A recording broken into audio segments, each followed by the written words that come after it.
მერტმა ადამიანი შექმნა არა იმისათვის რომ დაავადებულიყო, არა იმისათვის რომ ოფლი გამოდენოდა, სისხლი გამოდენოდა და მომხდარიყო, არა, მხოლოდ და მხოლოდ ნეტარებისათვის. რამოთუ თვითონ ღმერთი არის სიტყვოება, სიყვარული და უფალმა არ იცის დაღლა, არ იცის მოწმენა და არაფერი ცუდი მასთან არ არის.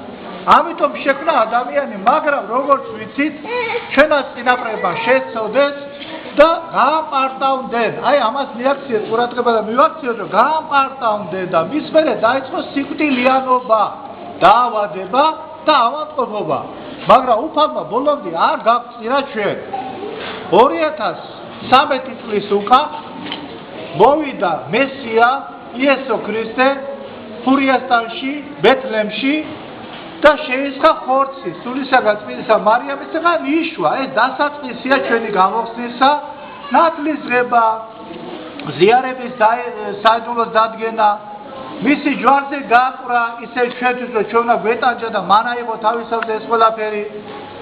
მისი სამარეში ყოფნა, აღდგომა, მაგრამ ეს კიდევ არ იყო გამოხსნა. არამედ ამაღლებას აღდგომიდან მე-40 დღეს უფალმა კაცობრივი ბუნებით ავიდა ზეცაში და დაждდა მარჯვენა ღვთისა და მამის. ამაზე დიდი ბედნიერება რა არის? არის ღმერთი განხორციელებული ახლა ზეცაში ჩვენნაირი შეხედულებისა და ის შეხვდება ჩვენ. როცა ჩვენ გარდავიცვლებით გარდაცვალებიდან მესამე, მეცხრე და მე-40 დღეს და ზუსტად მასთან გვექნება ჩვენ საუბარი. ღმერთმა კლას ღიმილით შეხვდეს იესო. ესე იგი გამოხსნა ადამიანისა იწყება ქრისტეშობით და მთავრდება ამაღლებით. ხოლო ეკლესიის დაარსების დასასრული არის სულთმოფენობის დღე. ეს დღეები ჩვენ უნდა ვიცოდეთ და ვინც ამას შინაარსით არ გაიგებს, არ წაიკითხავს, არ მოისმენს, რა თქმა უნდა წარდგება ღვთის წინაშე როგორც დამნაშავე.